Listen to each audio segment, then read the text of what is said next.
All right, it's an exciting time of the year for me. I am a Christmas tree farmer, and I love being part of people's holiday and being part of their traditions. And one of the fun things about being a Christmas tree farmer is I have plenty of noble boughs, so we can make wreaths. So I'm here with my son Mckay and his fantastic fiance Grace. Or wait a minute, I just made the fiance sound more fantastic. My wonderful son Mckay and equally wonderful fiance Grace. And Mckay has done a lot of wreaths. He's really good at it, and he's going to teach Grace and us how to make a wreath today. And so here we go.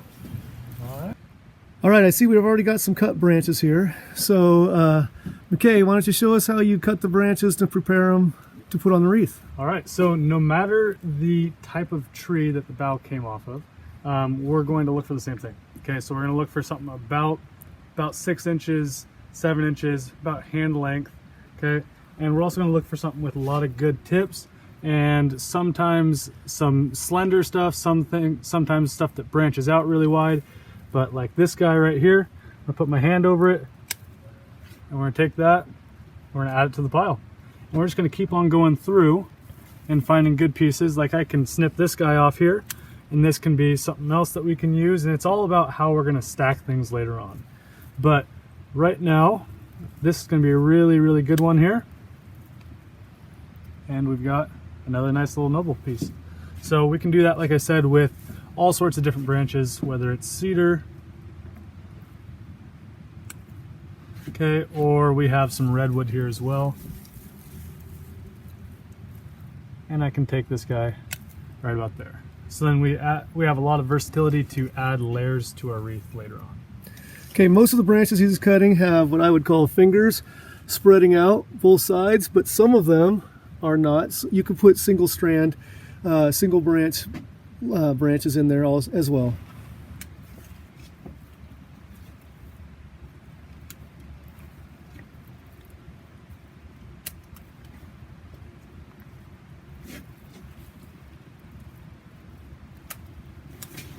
Okay, we've got a bunch of branches cut, ready to put on the wreath. So Mckay, now what do we do with all these branches? All right, so we've got a ring, we've got our wire, okay, and like I said, we've got different types of branches, okay.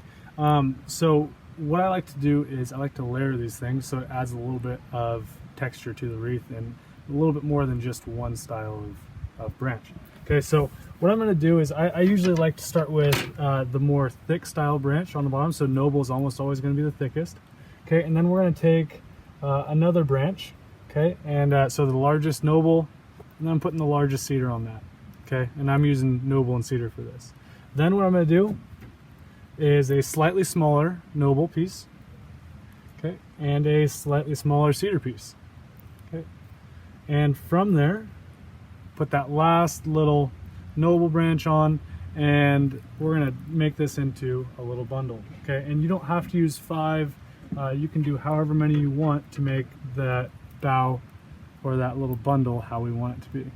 Okay, but from here we're going to now take this wire and use this to cinch it down on the ring. And really want to keep this thing tight because we don't want to have the wind pop up and you lose branches and stuff like that. So we've got that guy on there pretty tight. I did 3, sometimes 4 wraps. I'll just wrap it one more time here. Okay, and now we can leave that guy here. Now I've already set up a second bundle. Okay, and it's same run of branches. Okay, and now what I'm going to do is I'm going to take that and I'm going to put this bundle, and after I line up all the edges here, and put it just a little bit behind the previous bundle that I wrapped. Okay, so we're gonna go right here, and it's gonna overlap. So you'll see from the back side here, there's a lot of this new bundle wrapped over that side so that it keeps a nice full presentation through the whole thing. Okay, and from here, we're just gonna take that wire, wrap it back here. Actually, let's go right here, suck it tight. Okay, and really, once again, trying to make sure that we keep these guys nice and spaced out, making a full wreath.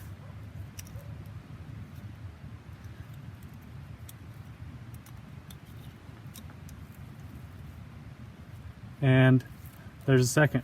So from there, what we're going to do is we're just going to continue that on around the ring, and then I'll show you how we finish off the wreath. Start building. Is this what you were saying? I Yep. actually didn't know where my piles are. So- So is this the difference? So This yeah, is this is different. So this is, you're going to be going off the redwood branches, which are right here. Okay. Okay. So what I'm going to do is I'm going to put these guys right there. And I'm going back and forth between yeah, these two. Exactly. So you want to do, like I said, the larger noble on the bottom. Okay, so yeah, that could be a good one there. Then there. Then you're gonna take another piece of noble. I would say something larger than that, because that's just Bigger. that's not gonna show up. There you go. And then another piece of redwood. There you go. Like that? Yep. And then one more noble. Let's see, probably this guy's a good one. Okay. And you can wrap it this way or this way, whatever you want to do. Yeah, you just stick those stems. Yeah, you hold those between there. Like, are they trying to go all the way through? No. Or I'm just trying to, like, place it, No, you're like, just- on top of this, is You're what I just couldn't placing it on top of Okay. this guy. see. Sounds good. There you go. Then I take So you this. just take that wire, and I'll start you here. Okay, and then just wrap that guy nice and tight. Okay.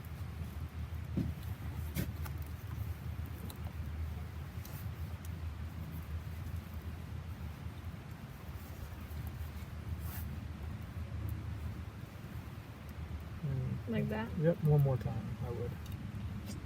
Really, really cinching it down. See how there's a little bit of looseness there. No, my hands are a little bit. So it's easier to go like this and grab it here, Okay. and then you have something to pull on. Oh, okay, gotcha. Thank you. There you go. Perfect. Is that good? Yep. Okay. Now we're And gonna then take. hold to keep this here, Yep. and then I'm gonna get my another, and then Exactly. So we'll go just, down. just put. I would just say just put it down like Okay. this. Have it in the middle there, Okay. or it really doesn't matter if it's in the middle or the outside or whatever. But I'm gonna start building my next piece here.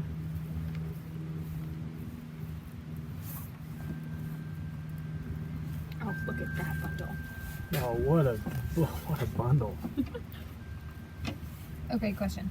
So Okay. here, would I want to put this bottom piece in front of here, or try to shove it in? Is that a different style, doesn't- like to doesn't bunch it matter. up close, or do you want more space? It's all about whatever you do, just do it consistently. Okay. Okay. So see how I've got what 3 inches on the back side of mine there. Okay. So I'm going to try to get all of these to be about 3 inches Okay. apart.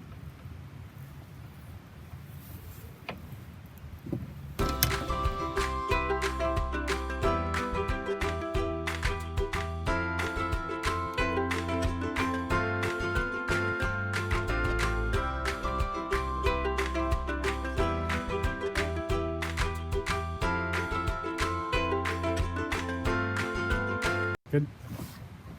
All right, so here we are at the end, and this is where it kind of changes up. So we just followed that same pattern all the way around the ring.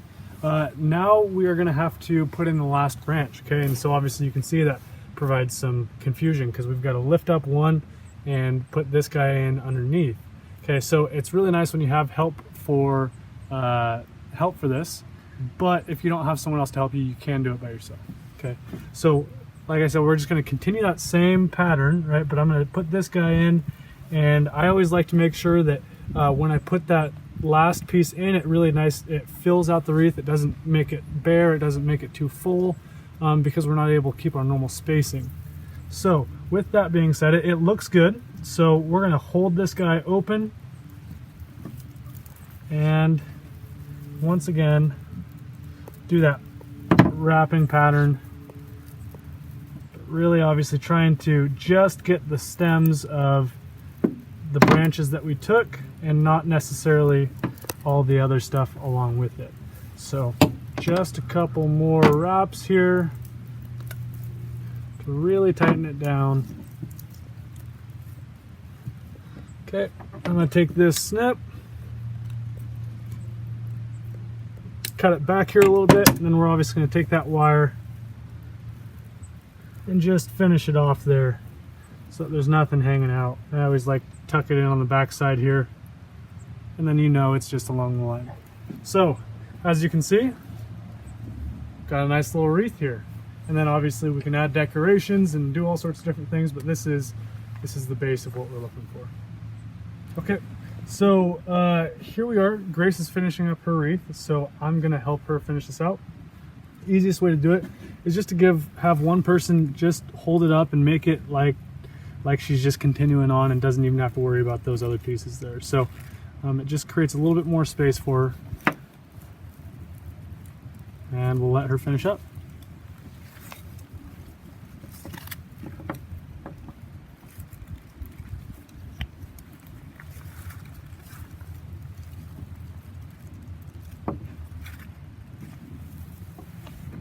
Good? Yeah.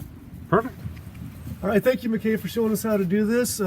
What you have here is the basic wreath with mostly noble. You can use any kind of branches you want. We have some redwood mixed in here and more cedar in here. You could also do a lot of Doug fir, which is easily accessible, and any other branches that you want. Quite often we put holly in there as well. After that, you make the basic wreath. A lot of times you decorate it with ribbons or birds or pine cones or anything else like that. You take the same wire and you position it where you want and strap it down. That's not rocket science there. One other point I wanted to make is these are branches that were left over that we took what we thought was the better parts off, but there's still a lot here. If you wanted to, you could clip this off, and they could all be different parts of a wreath. And some people like to have branches sticking out farther and a little bit furrier. So if you were to cut, instead of hand length, you could cut them a little bit longer, or occasionally a little longer. Then every now and then you could have a branch sticking out a little bit farther. But it's your wreath. When you build it, make it the way you want. But this is a good basic way to get started. And I hope you enjoy making wreaths. Perfect. Woo! Thank you. Go. Okay, one of the things that has become a family tradition around here is we have a wreath making party on Thanksgiving. Being a Christmas tree farmer and all, I have plenty of noble boughs. But we can't bring a bunch of people up here due to COVID this year. So I want to do kind of a community wreath making project. So I have I'm going to put 25 different rings and mini spools of wire, and I have a truckload of mostly noble and also some, what do we got? Redwood, hemlock, cedar. And I'm going to leave that down at Woodland Middle School by my horticulture garden. It's just outside the tennis court. These will be hanging on the fence. And you are free, if you're one of the first people, to go pick up 1 or 2 of these per household, and maybe 3 or 4 noble branches and a few other branches, and then go ahead and make a wreath. I'm going to tell my horticulture class about it first. They have enough that they can get theirs, and then if you want to pick them up, great, do that. And the only thing I ask is that you take a picture of you and your wreath with a smile on your face to send it back to me afterwards, and Merry Christmas. Okay, I got here at 6 o'clock this morning. It's now light enough to make a video, but it is Monday, November 23rd, 2020. And so if you're a Woodland local resident and you want to make a wreath, after my horticulture class is done, I believe there'll be about 20 rings, wires, and bows left here. So as promised, here's the Woodland Middle School tennis court. Here's our horticulture garden that we didn't get to use this year. The bus garage is right there. Pull up, grab yourself a ring and a wire, and also laying on the ground here I have several piles of noble boughs. Please don't take more than you need. Probably take 3 or 4 larger branches that you could take home to cut up. I also have in the middle here a few cedar boughs for a little extra flavor and touch. Over here away from the fence I have some redwood and some hemlock to give it another feel. Also, you can always find trees, greenery around your property, and please just take a quick video or pictures showing me making your wreaths, and hopefully with a smile on your face. Merry Christmas.